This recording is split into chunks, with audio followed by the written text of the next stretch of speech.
Et avec nous donc sur ce plateau, José Garçon, nous sommes ravis de vous recevoir parce qu'on a trouvé l'idée absolument fantastique, ce soutien aux victimes civiles en Syrie. Vous êtes journaliste spécialiste du monde arabe, vous êtes passionné de la scène artistique du monde arabe en général.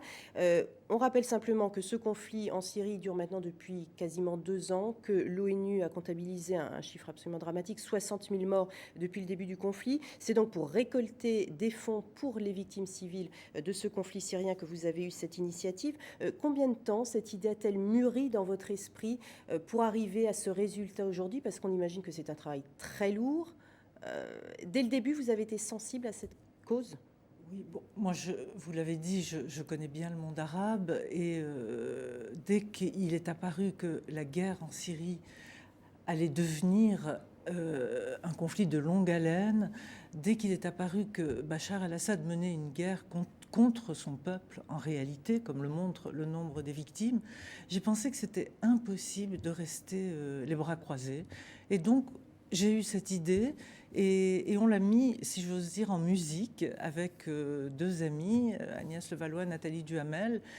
Et on s'est lancé dans cette aventure qui était quand même à la fois un peu folle et puis très incertaine, parce qu'il fallait convaincre des artistes, il fallait organiser tout ça, et puis il fallait surtout faire parler et encore faire parler de la tragédie que vivent les Syriens, et de ces trois objectifs: dénoncer ce qu'il se passe en Syrie, faire une initiative qui marque la solidarité avec les Syriens et montrer la créativité des artistes dans le monde arabe. Je crois que Syriart a tenu ses promesses. Donc justement, vous êtes contente aujourd'hui. Donc la vente a eu lieu lundi, on est aujourd'hui samedi. L'objectif est atteint selon vous?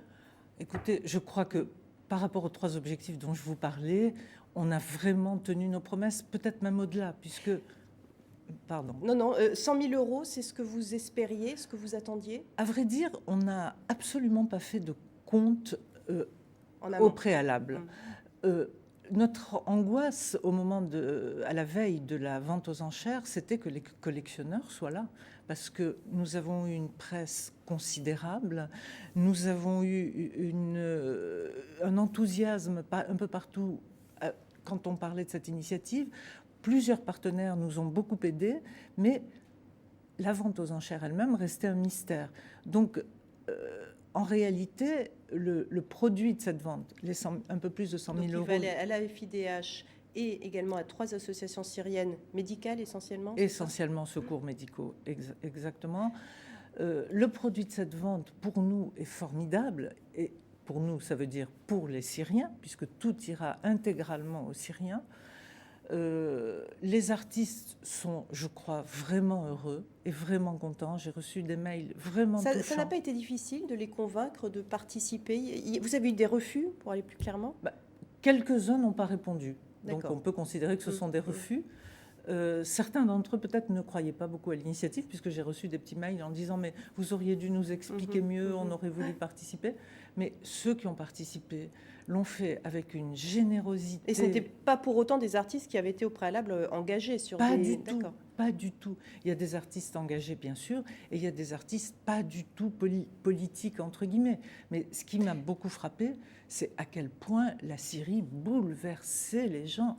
C'est-à-dire que cette guerre tétanise les gens. Alors justement, vous qui êtes passionné de la scène artistique arabe, est-ce que vous avez l'impression qu'il y a une évolution dans l'art arabe en ce moment, ou en tout cas dans les zones où il y a eu des révolutions récemment? Est-ce que vous avez l'impression que l'artiste imprègne l'artiste aujourd'hui? L'art, c'est un peu trop tôt pour le dire, mais en Syrie, puisque nous parlons de la Syrie, il y a toute une série d'expressions artistiques qui se sont développées sur les murs, un peu partout dans les rues, etc. Dans le monde arabe plus global, c'est la même chose en Égypte également, c'est la même chose même en Libye. Dans le monde arabe plus généralement, l'essor des artistes a maintenant une bonne dizaine d'années quand même. Donc ça n'est pas quelque chose de très nouveau, même si on ne les connaît pas encore très bien en Europe et dans nos pays. Mais je crois que tous sont maintenant imprégnés de cette volonté de changement, de cette volonté de retrouver une liberté.